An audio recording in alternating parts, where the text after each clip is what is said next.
خصوصاً علی اشرف الانبیاء وعلی آلہ الکرماء واصحابہ الرحماء وعلی آلہ واصحابہ وازواجہ واہل بیتہ واولیاء امتہ اجمعین، اما بعد فاعوذ باللہ من الشیطان الرجیم، بسم اللہ الرحمن الرحیم۔ سبحان الذی اسری بعبدہ لیلا من المسجد الحرام الی المسجد الاقصی الذی بارکنا حولہ لنریہ من آیاتنا انہ هو السمیع البصیر۔ صدق اللہ مولانا العلی العظیم وبلغنا رسولہ النبی الامی الکریم ونحن علی ذلک لمن الشاہدین والشاکرین والحمد للہ رب العالمین۔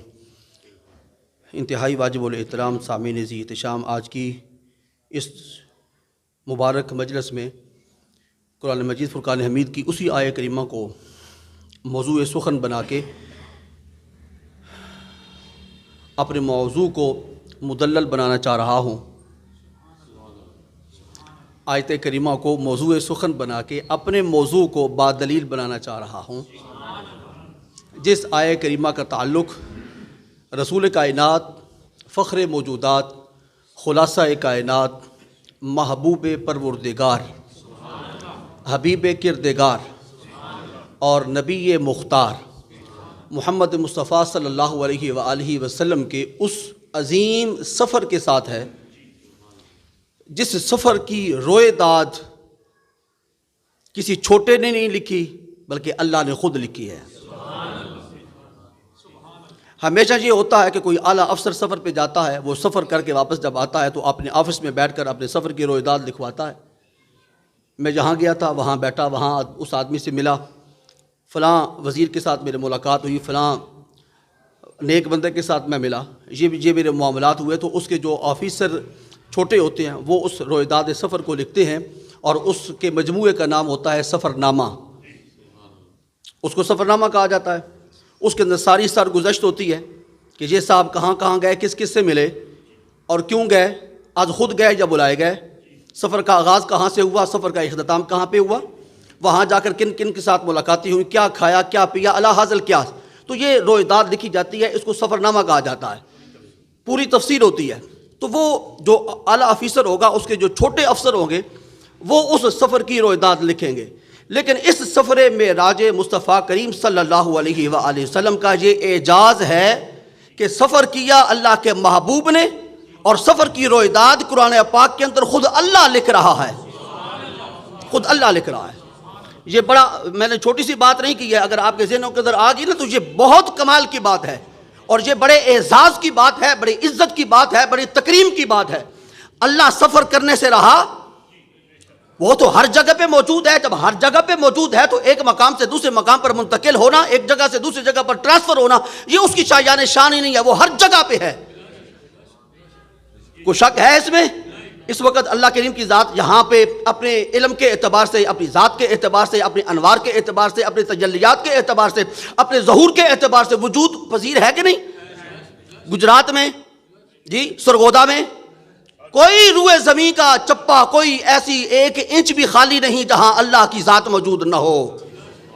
مشرق میں وہی ہے، مغرب میں وہی ہے، شمال میں وہی ہے، جنوب میں وہی ہے، تحت میں وہی ہے، فوق میں وہی ہے، زمینوں میں وہی ہے، آسمانوں میں وہی ہے، تحت و سرا سے لے کے عرش اولا اور بلکہ لا مکان کی خلوتوں میں وہی ہے، اس کے علاوہ کوئی نہیں ہے۔ اور وہ اس وقت سے ہے جس وقت بھی نہ تھا کسی شے نے کیا ہونا ہے۔ وہ ازلی ہے، ابدی ہے، وہ اول ہے، وہ آخر ہے، وہ ظاہر ہے، وہ باطن ہے۔ یہ ہے تمہارا اللہ۔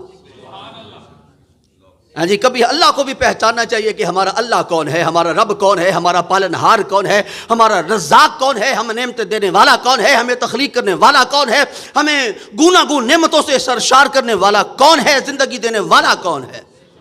کبھی اللہ کو بھی تو پہچانے۔ کوئی اس کے پیچھے لگا ہوا ہے، کوئی اس کے پیچھے لگا ہوا ہے۔ جو اس کے پیچھے لگا ہوا ہے اس کی جان چھوڑنے کے لیے تیار نہیں، جو اس کے پیچھے لگا ہوا ہے اس کی جان چھوڑنے کے لیے تیار نہیں۔ یہ سارے فانی ہیں، اللہ باقی ہے۔ اس کو بھی پہچانے کہ وہ کیا ہے۔ وہ اپنی پہچان خود کرواتا ہے اور اپنے بندوں کو دعوت حق دیتے ہوئے فرماتا ہے کونو ربانیین، اے میرے بندو اللہ والے بن جاؤ۔ کونو ربانیین، کتنا پیارا جملہ ہے۔ کوئی آفیسر یہ نہیں کہے گا کہ میری سیٹ پہ آ کے تو بیٹھ جا، میرے جیسا بن جا، میرا بن جا، کوئی نہیں کہتا۔ یہ صرف اللہ ہے جو بندوں کو کہتا ہے کہ اللہ والے بن جاؤ۔ کونوا ربانیین، یہ قرآن پاک کا جملہ آپ کے سامنے عرض کیا ہے۔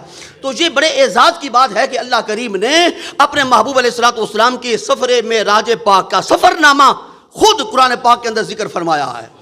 اور جو بھی سفر ہوتا ہے، آپ کسی بھی سفر نامے کو دیکھ لیں، جو اچھا رائٹر ہوگا، مصنف ہوگا، ادیب ہوگا اور صاحب طرز ادیب ہوگا، وہ جس وقت سفر نامے کو لکھے گا نا، کسی کے سفر نامے کو، کم از کم وہاں پر 7 چیزیں ہوں گی۔ سفر نامے میں 7 چیزیں لکھنا ضروری ہے۔ سفر نامے میں سفر کس نے کرایا، سفر کس نے کیا، سفر کا آغاز کہاں سے ہوا، سفر کا اختتام کہاں پہ ہوا، سفر کے اندر کیا کیا دیکھا، یہ سفر نامے کے اندر 7 چیزیں ہوں گی۔ انہی 7 چیزوں کو مکمل قرآن پاک نے اس ایک آیت کریمہ کے اندر سمو کے رکھ دیا ہے۔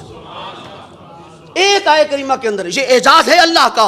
تو سفر نامہ لکھنے پہ آئے گا تو ایک لمبی فہرست ہوگی، اس کا پھر انڈیکس بنے گا، اس کی فہرست بنے گی، اس کے ریفرنسز ہوں گے، پوری ایک کتاب بنے گی۔ قرآن پاک نے فرمایا نہیں، ہم لمبی چوڑی باتیں کرنے کے عادی نہیں ہیں، ہم ایک آیت کے اندر پورے سفر معراج کو جمع فرما دیں گے، پورے سفر معراج کو۔ اب آئیے ان 7 چیزوں کو میں گنوا دیتا ہوں۔ قرآن پاک نے سب سے پہلے آغاز کیا لفظ سبحان سے۔ سبحان، پاک ہے وہ ذات، پاک ہے وہ ذات، ہے کہ نہیں بھئی؟ ذرا کہہ دے سبحان اللہ۔ وہ تمہارا رب پاک ہے، ہر عیب سے پاک ہے، ہر نقص سے پاک ہے، ہر کمزوری سے پاک ہے، ہر عیب سے پاک ہے، ہر کمزوری سے پاک ہے، ہر کجی سے پاک ہے، جو چاہتا ہے کرتا ہے، کوئی اس کے راستے میں رکاوٹ نہیں ہے۔ فعال لما یرید ہے، جو چاہتا ہے کر گزرتا ہے۔ بغیر باپ کے آدم کو پیدا کرتا ہے، آدم کے وجود سے حضرت حوا کو پیدا کرتا ہے، بغیر باپ کے حضرت عیسیٰ کو پیدا کرتا ہے، اور حضرت آدم کو نسل جو آگے چلاتا ہے، پانی کی ایک بوند سے انسان بنا دیتا ہے۔ پانی کی ایک بوند، میں بھی اسی سے بنا، آپ بھی اسی سے بنے۔ کون ایسا کر سکتا ہے؟ ایسا خلاق عالم ہے اللہ اکبر۔ وہ فرماتا ہے سبحان، میں پاک ہوں۔ اگر میں ایک ذرہ نامقدار سے پورے قد کاٹ کا انسان مارز وجود کے اندر لا سکتا ہوں، اس پانی کے اندر تو انسان کی ہڈیاں کوئی نہیں ہوتی، اس پانی میں تو انسان کے ناخن نہیں ہوتے، اس پانی کے اندر تو انسان کے بال نہیں ہوتے، اس پانی کے اندر تو انسان کا دل نہیں ہوتا، اس پانی کے اندر تو خون نہیں ہوتا، اس پانی میں تو مٹی نہیں ہے، اس پانی کے اندر تو ہوا نہیں ہے۔ ایک پانی کی بوند لیتا ہوں، هو الذی یصورکم فی الارحام کیف یشاء۔ اگر میں یہ سارا کچھ کر سکتا ہوں تو مان لے میں سبحان ہوں، جب چاہوں اپنے محبوب کو اس خاکدان عالم سے اٹھاؤں گا اور لامکہ کی خلوتوں میں لے جاؤں گا۔ اگر وہ کر سکتا ہوں تو یہ کرنے پر بھی قادر ہوں، کیونکہ میں علی کل شیء قدیر ہوں۔ علی کل شیء، لفظ سبحان، سیر کرائی کس نے؟ سبحان نے۔ سیر کی کس نے؟ عبدہ نے۔ سیر کی کب؟ اسرا، رات کے وقت، دن کے وقت نہیں تھی۔ اور کتنے وقت میں ہوئی؟ لیلن، تھوڑے سے وقت میں۔ سیر کا آغاز کہاں سے ہوا؟ من المسجد الحرام۔ سیر کا اختتام زمینی کہاں پہ ہوا؟ الی المسجد الاقصی۔ سیر کرائی کیوں؟ لنریہ من آیاتنا، تاکہ ہم اپنی آیات، اپنی نشانیاں، ہم اپنے قدرت کے معجزات، قدرت کے نظارے اپنے محبوب کو کرا دیں۔ جی، اور اب اسی آیت کریمہ کا اختتام ہو رہا ہے۔ فرمایا انہ هو السمیع البصیر، وہ سننے والا ہے، وہ دیکھنے والا ہے۔ جملے پہ ذرا غور طلب بات ہے، میں آپ کی توجہ چاہوں گا۔ اس آیت کریمہ کا آغاز اللہ کے پاک اسم سے ہوا، توجہ رہے۔ اسی آیت کریمہ کا اختتام اللہ تعالیٰ کے 2 اسماء مبارکہ پہ ہو رہا ہے۔ لفظ سبحان سے آغاز، لفظ سمیع اور بصیر پہ اس کا اختتام۔ فرما دیا جس وقت ہم سفر معراج مصطفیٰ کریم کو بیان کریں گے، آغاز بھی ہمارے نام سے ہوگا، اختتام بھی ہمارے نام پہ ہوگا۔ یہ قرآن پاک ہے۔ انہ هو السمیع البصیر۔ مولا کریم یہاں پر سمیع اور بصیر کا ذکر کیوں کیا؟ میں سفر معراج کسی اور انداز میں بیان کرنے کا عادی ہوں، آپ کو اندازہ ہو رہا ہے، وہ میرا کچھ انداز اپنا ہے۔ اس آیت کریمہ کا اختتام خبیر پہ نہیں کیا، علیم پہ نہیں کیا، سمیع پہ کیوں کیا، بصیر پہ کیوں کیا؟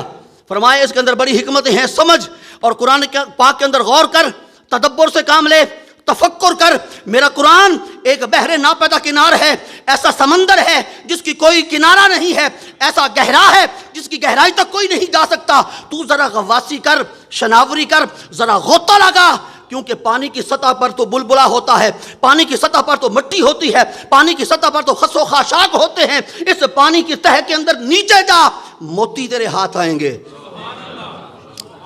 سمندر کی تہہ میں موتی ہوتے ہیں، یہ بھی بحر ناپیدا کنار ہے۔ مولا کریم مجھے سمجھ نہیں آ رہی کہ تو نے سمیع کا ذکر کیوں کیا، تو نے بصیر کا ذکر کیوں فرمایا؟ یہاں پر علیم بھی ہو سکتا تھا، حکیم بھی ہو سکتا تھا، قدیر بھی ہو سکتا تھا۔ فرمایا نہ، مکہ کے اندر دو طرح کے لوگ ہوں گے۔ جس وقت میرا محبوب سفر سے واپس آئے گا اور اپنی رویداد سفر بیان فرمائے گا کہ میں نے یہاں سے سفر شروع کیا، یہاں پر جا کر ختم ہوا، جنت کو دیکھا، دوزخ کو دیکھا، جبرائیل امین کو دیکھا، سدرۃ المنتہا کو دیکھا، ایک ایک فرشتوں کو دیکھا، جنت کے حوروں کو دیکھا، لامکاں کی خلوتوں میں اپنے رب کا دیدار کیا۔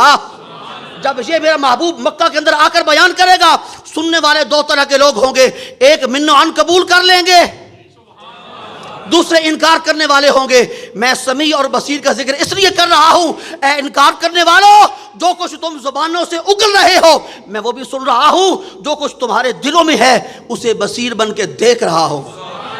اور اے ابو بکر، تم پریشان نہ ہونا، تم نے مان لیا، اگرچہ سرکار کی زبان اقدس سے نہیں سنا تھا، تب تم نے مان لیا جس وقت ابو لہب اور ابو جہل تیرے دروازے پہ گئے تھے اور تو نے کہا تھا کہ کوئی کہے کہ میں اتنا سفر کر کے آیا ہوں تو میں مارنے کے لیے تیار نہیں، لیکن اگر وہ کہیں چونکہ وہ ہیں وہ کوئی نہیں ہیں، وہ ہیں وہ کوئی نہیں ہے، تو میں مان لوں گا۔ اے ابو بکر، جس وقت تو یہ کہہ رہا تھا اور بن دیکھے بن سنے محبوب کی زبان پر اعتبار کر رہا تھا، جو کچھ تو کہہ رہا تھا سمیع میں سن رہا تھا، جو کچھ تیرے دل میں تھا سرکار کی عظمت کے حوالے سے بصیر میں دیکھ رہا تھا۔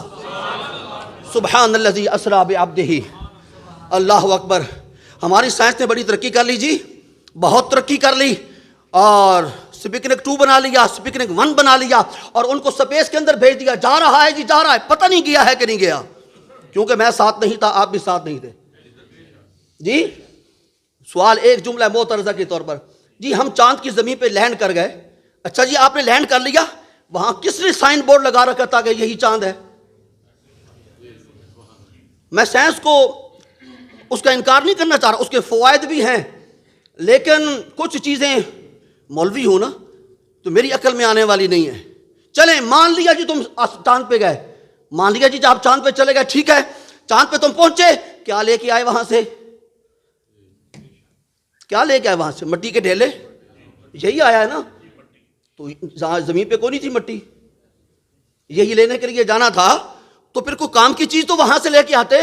جی ہم الاٹمنٹ کریں گے، وہاں پلاٹنگ ہو رہی ہے، بھائی تمہارا دماغ خراب ہے، ہمارا تو تم کم از کم دماغ خراب نہ کرو، وہاں پر تو زندگی ہی ممکن نہیں فی الحال، ہم کیسے وہاں پر جائیں، کیسے وہاں پر پلاٹ کی الائٹمنٹ کروائیں؟ ہمیں تو پلاٹ الاٹ کرنا ہے تو مدینے کے کوچے میں عطا کر، کہاں پلاٹ تو تلاش کرتا ہے، وہ مکہ میں پلاٹ ہمیں دے تو پھر تو سمجھ میں آتی ہے۔ چلیں سارے اس قضیے سے میں آپ کو نکالتا ہوں، مٹی کا پتلا انسان مٹی سے اٹھا، چاند پہ پہنچا، بقول اس کے چاند پہ پہنچنے کے بعد آپ کے لیے کیا لے کے آیا؟ مٹی کا ڈھیلا۔ اب آؤ آمنہ کے لال کی بارگاہ میں، میرا محمد مکہ کے وادی سے اٹھا، لامکہ کے خلوتوں میں گیا، اس کا سفر کا آغاز بھی لفظ سبحان سے، سفر کا اختتام بھی سمیع اور بصیر، سبحان بھی اللہ کا ذکر، سمیع بھی اللہ کا ذکر، بصیر بھی اللہ کا ذکر، جب واپس آئے تو نماز کا تحفہ لے کے آئے، وہ بھی اللہ کا ذکر، وہ بھی اللہ کا۔ بھائی سفر کا کوئی فائدہ ہونا چاہیے، فضول ایسے بندہ جائے اور اپنا سفر بھی رائے گاں کرے، اپنی توانائیاں بھی وہاں پر ضائع کرے اور کچھ حاصل بھی نہ ہو۔ محمد پاک خاکدان عالم سے اٹھے اور اٹھتے ہی چلے گئے، بڑھتے ہی چلے گئے، رفعتوں سے ہمکنار ہوئے، رفعتوں سے ہمکنار ہوتے ہوتے اوپر چلے گئے، یہاں تک کہ سدرہ نشین حضرت جبریل امین بھی جا کر سدرہ پہ جا کر رک گئے۔ کہتے ہیں لو دنوت ان مولتن لحترقت، اے محبوب اس سے اگر ایک پورے کے برابر بھی آگے بڑھتا ہوں تو وہ انوار و تجلیات الہیہ جو آپ کے استقبال کے لیے آئی ہوئی ہیں ان کے اندر جل کر خاکستر ہونے کا امکان ہے، سو میں رکتا ہوں، آپ آگے جائیں۔ دنا فتد اللہ، قرآن پاک نے سورہ النجم کے اندر بیان فرمایا ہے، اور پوری وہاں پر 18 آیات ہیں جو سفر نامہ معراج کو بیان کر رہی ہیں۔ کل پورے قرآن پاک کے اندر 20 آیات کریمہ میں 6666 میں سے 20 آیات کریمہ میں مختلف مقامات پر اللہ کریم نے سفر معراج پاک کا ذکر فرمایا ہے. سبحان. اب اس کا ترجمہ سماعت فرما لیجیے، وقت میرے خیال میں کم ہے. کم از کم میں آج چاہ رہا تھا کہ سفر معراج کے جو اسباب ہیں وہ آپ کے سامنے رکھوں کہ یہ اسباب کیسے پیدا ہوئے، اس پہ بھی تو غور. اللہ اکبر. پہلا سبب، یہ عام الحزن میں غم والے سال میں معراج پاک ہوا، جو غم کا سال تھا، غم کا. ہاں، وہ غم آپ پر اور مجھ پر تو کبھی آئی نہیں ہے جن غموں کا سامنا رسول کائنات کو کرنا پڑا. جی ہمارے غم تو بڑے چھوٹے ہیں، ہم تو خود بڑے چھوٹے ہیں. وہ جتنا کوئی بڑا ہوگا اتنا ہی غم بھی اس کا بڑا ہوگا. جتنا کوئی بڑا ہوگا اس پر آزمائشیں بھی اسی حوالے سے آئیں گی، اس کے لیول کی آزمائشیں آئیں گی. اللہ اکبر. 4 غم اس سال میں رسول کائنات صلی اللہ علیہ وسلم کے قلب اثر پہ بار بن کے آئے، بوجھ بنے. 4. پہلا غم، اب میں معافی چاہتا ہوں اگر کوئی اس ذہن کا بندہ بیٹھا ہوا ہو، میں اس سے پہلے معذرت چاہتا ہوں. جناب ابو طالب کا انتقال، سرکار کے چچا ہیں. میں 2 جو میں پہلے اپنی بات عرض کر چکا ہوں، مجھے ایمان کے ساتھ غرض نہیں ہے کہ ان کا ایمان کس لیول کا تھا یا نہیں تھا. یہ علماء جانے، ان کو یہ بات سے مبارک ہوں. میں تو یہ سمجھتا ہوں کہ اس وقت حضرت جناب ابو طالب نے رسول پاک صلی اللہ علیہ وسلم کی خدمت کی ہے، اور وہ اس لیول کی خدمت کی ہے جس لیول کی خدمت اس دور میں اور اس سینیریو میں ابو بکر صدیق بھی نہیں کر سکتے تھے. اس دور میں جناب ابو طالب نے سرکار کی خدمت کی ہے. اب یہ نہ کہیے گا کہ میں کوئی کفریہ جملہ یہ کہہ گیا ہوں کہ ابو طالب کا مقام جناب ابو بکر صدیق کے افضل ہے. نہیں، بعد از انبیاء میں ابو بکر صدیق کو کل کائنات میں افضل سمجھتا ہوں. یہ میرا اپنا عقیدہ ہے. کل کائنات میں جناب ابو بکر صدیق کو میں بعد از انبیاء افضل سمجھتا ہوں. یہ میرا عقیدہ ہے، اور میرا آپ کو پتہ ہے مزاج، میں اپنا عقیدہ کسی پہ ٹھونسا نہیں کرتا. مان لے تو میرا تو اپنا عقیدہ ہے نا، اس پہ تو کسی کی کوئی قدغن نہیں نہ چل سکتی. ہاں جی، میرا یہ عقیدہ ہے. تو اس دور میں، جس دور میں سرکار دو عالم کو بہت زیادہ لوگوں کے خدمت کی، محبت کی، توجہ کی اور مدد کی ضرورت تھی، اس وقت جناب ابو طالب نے مکہ مکرمہ کے اندر سرکار کی خدمت کی ہے. اور میرے کریم آقا اتنے لجپال ہیں، اتنے کریم ہیں کہ اگر کوئی سحری کے وقت لوٹا پانی کا بھر کے وضو کروانے کے لیے پیش کر دیتا ہے، نام اس کا ربیہ اسلمی ہوتا ہے، تو اس کو فرماتے ہیں ہم تجھ پر اتنے خوش ہو گئے ہیں، مانگ کیا مانگتا ہے، مانگ کیا مانگتا ہے. جی، اور پھر اس نے مانگنے کی بھی انتہا کر دی. کیوں؟ کہ وہ پروردہ تھا کسی کی نگاہ کا. کیا مانگا؟ اسالو کا مرافع کا تاکا فی الجنہ. اس کا ترجمہ میں اپنی زبان میں کروں گا. یا رسول اللہ، میں آپ کو مانگتا ہوں، آپ سے مانگتا ہوں، جنت میں مانگتا ہوں. سمجھ آگئی بات جی؟ آپ کو مانگتا ہوں، جنت میں ہم کچھ اور نہیں مانگتے. علامہ اقبال رحمۃ اللہ تعالیٰ کا شعر وہ فرماتے ہیں، یہ جنت مبارک رہے زاہدوں کو کہ میں آپ کا سامنا چاہتا ہوں. اقبال کا تو پھر اپنا معیار ہے نا، اس کا ایک اپنا خاص لیول ہے. اس لیول پر جا کر، تخیل کی بلندیوں پر جا کر فائز ہو کر وہ کلام کرتا ہے. یہ جنت مبارک رہے زاہدوں کو. مولا کریم یہ جنت زاہدوں کو دے دے، عبادت گزاروں کو دے دے، شب زندہ داروں کو دے دے، قائم اللیل لوگوں کو دے دے، جو روزے رکھنے والے ہیں ان کو جنت دے دے. مجھے اپنا سامنا عطا کر دے، میں تیرے روبرو کھڑے ہونے کے قابل بن جاؤں. یہ جنت مبارک رہے زاہدوں کو. یہ کچھ عشقی اشعار ہوتے ہیں لیکن خاص لوگوں کو عرض کیے جاتے ہیں. تو جناب ابو طالب کا انتقال ہوا. اس کے 35 دن بعد، جناب ابو طالب کے 35 دن بعد اس رفیقہ حیات کا انتقال ہوا جس کو یہ شرف حاصل ہے کہ وہ خاتون جنت کی ماں ہے. اللہ اکبر. جنت کی جو ساری عورتوں کی سردار ہے نا، اس کی جو والدہ ماجدہ طیبہ طاہرہ ہیں، نام حضرت خدیجۃ الکبریٰ ہے. اللہ اکبر. اور آج بھی جنت المعلی شریف میں سرداری فرما رہی ہیں.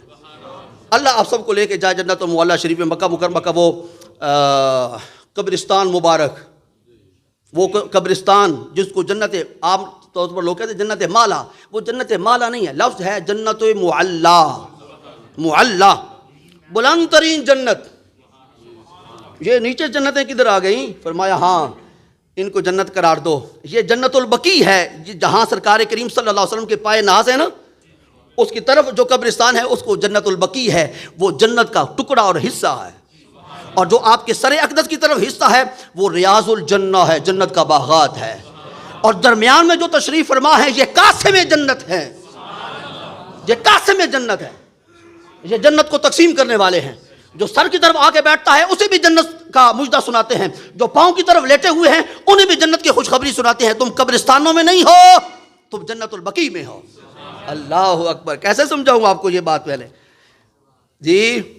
ان کے پاؤں کی طرف سے بھی جنتیں تقسیم ہوتی ہیں، سارے اقدس کی طرف سے بھی جنتیں تقسیم ہوتی ہیں. اور جہاں آرام فرما ہیں اس کے بائیں طرف، دائیں طرف کی بات چھوڑو، اس کے بائیں طرف دو کو سلایا ہوا ہے. وہ کہاں ہیں؟ وہ بھی جنت میں ہیں. اللہ اکبر. اور میں اپنا پوائنٹ آف ویو آپ کو بہت عرصہ پہلے دے چکا ہوں. میں اس مقام مقدس کو جو گنبد پاک کے نیچے ہے قبر کہنے کے لیے تیار نہیں ہوں. میں کہتا ہوں وہ محل شریف ہے. وہ محل شریف ہے. یہ میری طرف سے تحفہ لے جائیں. آج جن کو اس کا شے کا ٹیسٹ ہے وہ تحفہ لے جائیں. وہ محل شریف ہے. تیرا میرا بس چلے تو ہم اپنے والدین کو کسی کھڈے کے اندر جا کر پھینک آئیں گے، کسی قبر کے اندر جا کر پھینک آئیں گے. تیرا میرا بس چلے تو ہم اپنے اعزاء و اقرباء کو بڑی عزت کے ساتھ یہ بھی عزت کا مقام ہے. قبر بھی عزت والا مقام ہے. لیکن ہم کہیں کہ جی ہم اپنے گھر کے اندر ہی رکھیں گے اور بہترین کمرہ ان کے لیے مختص کریں گے. تو میں ایسا کر نہیں سکتے کیونکہ تو اور میں شریعت کے مکلف ہیں، ہم مجبور ہیں. اور وہ جس کے محبوب وہاں پہ تشریف فرما ہے نا، وہ قادر و قیوم ہے، وہ مجبور نہیں ہے. وہ مجبور وہ تو جو چاہتا ہے کرتا ہے. اس نے اپنے محبوب کو قبر کے اندر رکھا ہوا ہے. اللہ اکبر. قبر کے اندر نہیں، وہ محل شریف ہے. ذرا ذائقہ لے نہیں لیتے اس کا؟ وہ محل شریف ہے. کوئی مزہ آ رہا ہے کہ نہیں؟ وہ محل شریف میں ہے. اس لیے تو دو وزیر ساتھ ہیں. اس لیے تو دو وزیر ساتھ ہیں. وزیر کس کے ہوتے ہیں؟ جو بے یار و مددگار ہو، جو قسم و پرسی کی عالم کا شکار ہو، جسے دیوار کے پیچھے کا علم نہ ہو، جو دنیا کے اندر مر کر مٹی کے اندر مٹی ہو گیا ہو. اس کے دو وزیر ہوتے ہیں. وزیر نہیں، کریم آقا نے فرمایا میرے دو وزیر آسمانوں میں ہیں، دو وزیر زمین میں ہیں. آسمان والوں کی اپنی ڈیوٹی ہے کہ اس محل میں جنت کے کھانے لا کر پیش کرنے ہیں. اور دو وزیر جو نیچے ہیں ان کی اپنی ڈیوٹی ہے کہ اذان ہو جائے تو جماعت کا اہتمام کرنا ہے. سبحان اللہ. تو تیسرا جناب ابو طالب کے بعد حضرت خدیجہ الکبریٰ کا وصال پاک ہوا اسی سال میں، عامۃ الحزن میں، عام الحزن میں. تیسرا جو غم آپ کو لاحق ہوا وہ جناب حضرت یاسر اور حضرت سمیہ. یہ دو وہ پہلے خوش نصیب ہیں میاں بیوی جو اسلام کی تاریخ میں پہلے شہید گردانے جاتے ہیں. پہلے شہید. جس وقت امت محمدیہ کے شہید قبروں سے اٹھیں گے سب سے پہلے حضرت جناب یاسر اور حضرت سمیہ اٹھیں گی.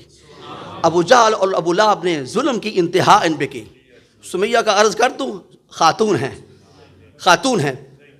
یہ ہاتھ ایک اونٹ کے ساتھ باندھا، یہ ہاتھ ایک اونٹ کے ساتھ باندھا، ان کی قدم ایک اونٹ کے ساتھ باندھا، دوسرے کے ساتھ باندھا اور ان کو مخالف سمتوں میں بھگا دیا.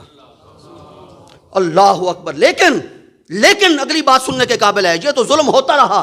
یہ ظلم ان پہ ایک لمحے کے لیے ہوا، کرنے والوں کی گردن پر ہمیشہ رہا اور ہمیشہ رہے گا. یہی تو نوشیروان بادشاہ کے دور کے اندر ایک بندے نے بات کی نا، آپ میرے گردن کاٹنا چاہ رہے ہیں، مجھے تو اس کی ایک لمحہ تکلیف ہوگی، ایک لمحہ تکلیف ہوگی. آپ تلوار چلائیں گے میرا سر تن سے جدا ہو جائے گا، لیکن اس کا بوجھ اے نوشیروان بادشاہ تیری گردن پہ ہمیشہ رہے گا، تیری گردن پہ. وہ تو ایک لمحہ آیا، لیکن وہ لمحہ میں کتنا خوبصورت آیا. جس وقت یہ سارا پروسیس ہو رہا تھا، حدیث کے اندر آتا ہے حضرت سمیہ کے زبان پر ایک جملہ تھا، فزت برب الکعبہ، رب کعبہ کی قسم میں کامیاب ہو گئی. فزت برب الکعبہ، رب کعبہ کی قسم میں کامیاب ہو گئی. اور بھائی تمہارے جسم کے حصے بکھرے ہو رہے، اونٹ مخالف سمتوں میں دوڑ رہے اور تمہارے جسم سے خون رس رہا اور تم اپنے اہل و عیال سے جدا ہو رہی. کہتی ہے کوئی معاملہ نہیں، اہل و عیال سے جدا ہو رہی ہوں. انا للہ و انا الیہ راجعون. ہم آئے بھی جس کی طرف سے، ہم پلٹ بھی اسی کی طرف رہے ہیں. تو حضرت سمیہ اور حضرت یاسر کو بردردی کے ساتھ شہید کیا گیا. چوتھا سبب معراج پاک کا، سرکار کریم مکہ والوں سے دل برداشتہ ہو کر اور حوصلہ شکنی ہوگی آپ کی. آپ طائف کے بازار میں تشریف لے گئے، طائف کی وادی میں. اور وہاں دعوت اسلام 3 سردار تھے، ان کو پیش کی، اور انہوں نے جو ناروا رویہ سرکار کریم کے ساتھ، وہ بھی ایک دل دہلانے والا معاملہ ہے، ہم اس کو چھیڑ ہی نہیں سکتے، لیکن اس کے جواب میں سرکار کریم نے انہیں دعائیں عطا فرمائیں۔ جو کچھ انہوں نے کیا نا، اس کے جواب میں سرکار نے دعائیں عطا فرمائیں۔ یہ مشکل کام ہوتا ہے جی۔ تو اس کیفیت میں جب سرکار مکہ مکرمہ کے اندر واپس پلٹے تو اللہ کریم نے فرمایا میرے محبوب کے قلب اطہر پر مختلف لوگوں کے کارستانیوں کی وجہ سے بڑا بوجھ آ گیا ہے، جبریل جاؤ میرے محبوب کو ہمارے پاس لے کے آؤ۔